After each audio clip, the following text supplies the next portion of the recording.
there's a time and place for everything. And this particular tour is to celebrate the Queen's Platinum Jubilee.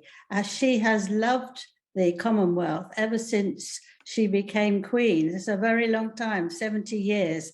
And I think that these things, for once, must be put on one side, and it should be a glorious warm feeling between the Caribbean and the UK. I mean, when Catherine and William went to Belize, there was this demonstration, which was very embarrassing for them. So they moved away from where they were to an entirely different place. So there became another demonstration for people who were very upset that they'd been missed out, that looked forward to seeing the royal couple for a long time, and they were very unhappy that they moved away. So if the whole thing is cancelled, if the whole thing is cancelled, it means there's going to be an awful lot of people who love the royal family, particularly love the Queen, and they will feel that they've missed out for no good reason.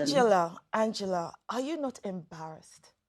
Are you not embarrassed? No. You should be embarrassed. I mean, you talk about there should be a warm feeling. Hang on, Angela. You talk about there should be a warm feeling. For who and from whom? You talk about, well, there's a certain thing at a certain time, and we should prioritize. You want to prioritize white supremacy over people's lives. The people in these countries are talking about the experiences that they've had. They are the descendants of the enslaved. You don't tell them, oh, put aside your feeling and be warm and receive, and glorify the Queen. That is wrong. And that's why I'm saying you should be embarrassed. Ian wants to speak. My truth. It's the truth of the Caribbean people. It's the truth of colonized African nations. Okay, because British Empire this program is all not about monologues. So let's talk about what really happened when Dr. Shola Moshogbamimu met Angela Levin on live television and delivered one of the most iconic shutdowns we've ever witnessed. This wasn't just a clapback. This was a full-on cultural correction. A televised dismantling of ignorance, entitlement, and colonial amnesia dressed up in pearls and a press pass. And when I tell you Angela Levin didn't know what hit her, woo, let's get into it. Because what Dr. Shola did wasn't just a moment. It was a movement in one sentence. Now the backdrop here was a royal international visit. The kind of visit that's more about optics than outcomes. You know the type. All white linen, carefully chosen black children for photo ops, and scripted speeches with the words shared history floating in the air like Febreze trying to mask the stench of empire. These visits come with vague nods to reflection and sorrow, but never quite take the risk of naming the violence, the plunder, or the generational devastation caused by colonialism. God forbid anyone say reparations out loud without security being called. The result? A public tired of symbolism and hungry for sincerity, and in the Caribbean, that hunger turned to fury. The people weren't just side-eyeing the monarchy, they were reading it for filth in real time. And of course, the British media couldn't handle that, so they did what they always do, frame the resistance as rudeness. Enter the Jeremy Vine show, where the producers must have thought they were about to host a polite both sides conversation. In one corner, Dr. Shola, a barrister, author, activist, and walking reminder that truth in a British accent still rattles cages. And in the other corner, Angela Levin, the royal biographer who's made an entire second career out of propping up a system she refuses to critique, even as it buckles under its own hypocrisy. Angela came armed with the usual dusty talking points, sanctimonious smiles, and the same tired narrative about how the royals have expressed sorrow, so we should all just pack up our trauma and move on. And truly, you could tell she thought she was about to float through the conversation unchallenged. That was her first mistake. Her second? Saying out loud on live television that Afro-Caribbean communities should basically forget about reparations, as if the centuries of violence, forced labor, theft, and cultural erasure could be swept under the Buckingham rug, as if Black and brown communities haven't spent generation after generation surviving under systems that Britain built, and then just walked away from without paying a single cent in damages. Angela said it like it was a reasonable, even generous suggestion, and that's when the air shifted. Dr. Shola didn't raise her voice. She didn't cuss. She didn't need to. She looked at Angela Levin, looked straight through the entitlement, and said, in that calm, surgical tone that cuts deeper than any scream, "Angela, are you not embarrassed?" And baby, that silence wasn't just awkward, it was historic. That wasn't a pause, it was a reckoning. You could practically hear the weight of colonial denial land on Angela's shoulders in that moment.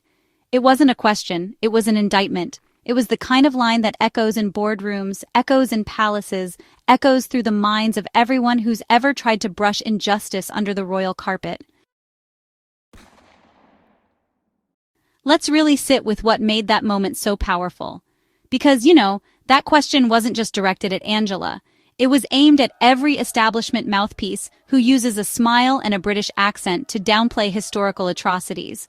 It was aimed at every network that books these so-called balanced panels and expects the marginalized to nod politely while their humanity is debated like a dinner table topic. It was aimed at every politician, pundit, and royal loyalist who weaponizes tone to silence righteous anger. Dr. Shola didn't just shut Angela down. She exposed the rotted core of a whole media industrial complex. Angela tried to regroup. She tried to bluster, to deflect, to pivot into vague statements about progress and moving forward. But Dr. Shola held the line. She explained, plainly, factually, and with the kind of clarity that leaves no room for spin, that reparations aren't about assigning guilt to individuals alive today. They're about systems, about institutions, about repair, about economic justice for wealth that was stolen and hoarded, often violently across centuries. And if the monarchy, or its defenders, find that conversation divisive, maybe that says more about them than the people demanding justice. Let's talk about how Angela Levin represents a specific kind of British commentator. The ones who tell on themselves. The ones who are so married to the fairy tale of the crown, they'll twist logic, history, and basic human decency to defend it. The ones who think decorum is more important than truth. The ones who love to tell Black people how to feel, how to grieve, how to protest, and when to shut up. Angela didn't come to that segment prepared for a real debate. She came with nostalgia, but Dr. Shola came with knowledge. And that's why she won the moment, and the movement. And can we talk about Angela's face after the clapback? That look of stunned confusion? That desperate attempt to appear composed while the internet roasted her in real time?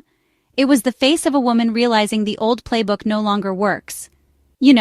The one where you talk over Black women, reframe injustice as impoliteness, and hope no one notices. Angela Levin got caught in 4K by the moment, and let's be honest, she's still recovering. Social media ate. Twitter lit up with praise for Dr. Shola. The clip went viral because people are tired of the gaslighting, tired of being told to get over it, tired of seeing those who speak truth to power labeled as aggressive, while apologists like Angela get to play the victim. Angela, are you not embarrassed? Became a meme, a rallying cry, and a whole mood. People were putting it on t-shirts, TikToks, and timelines like gospel. And here's the thing. It's not just about one moment, one show, one exchange. This is about the bigger pattern. Angela Levin is part of the machinery that makes sure the crown remains untouchable. She's not a royal biographer. She's a royal apologist. She doesn't write books. She writes bedtime stories for Empire. And she does it with the full backing of networks, publishers, and panels that continue to pretend neutrality when the conversation turns to race and power. Dr. Shola exposed that. She didn't just win a debate. She rewrote the rules. She showed that you don't have to shout to be powerful. You don't have to debate on someone else's terms to make your point. You can stare down the nonsense with poise and ask one devastating question, and watch it all unravel. Let's also take a moment to appreciate the broader impact. That segment sent a message to viewers, to networks, to the royals themselves. It said, if you come to the table with condescension and denial, expect to be humbled. It said, your ignorance is not sacred. Your traditions are not beyond critique. Your sorrow without action is performative. And if you still think this is about feelings rather than facts, then you've been living in a fantasy long overdue for eviction. Dr. Shola didn't just shut down Angela. She shifted the Overton window. She moved the conversation from vague discomfort to uncomfortable truth. And truth, when told by someone who refuses to flinch, hits harder than any soundbite Angela Levin has ever uttered in her entire career. So to the people still clutching pearls over tone, still defending the monarchy like it's a religion, still pretending the past is irrelevant, let me ask you, on behalf of all of us, are you not embarrassed? Because you should be. Angela Levin should be. Every institution that gives her a platform without challenge should be. Every producer that books her as an expert without interrogating her bias should be. Every editor that prints her drivel like it's scripture should be. And meanwhile, Dr. Shola? She's unbothered, unmoved, still walking in truth, still holding court on behalf of those who don't get booked on primetime TV to speak their history. Still educating, still resisting, still reminding the world that justice isn't optional, it's overdue. So let's give Dr. Shola her flowers now and forever. Not just for that moment, but for the mountain of labor, brilliance, and dignity that led to it. Because one sentence changed the atmosphere, and it wasn't shouted, it wasn't cruel, it was simply true. Angela, are you not embarrassed? And honestly, that question still rings louder than anything Angela Levin has ever published.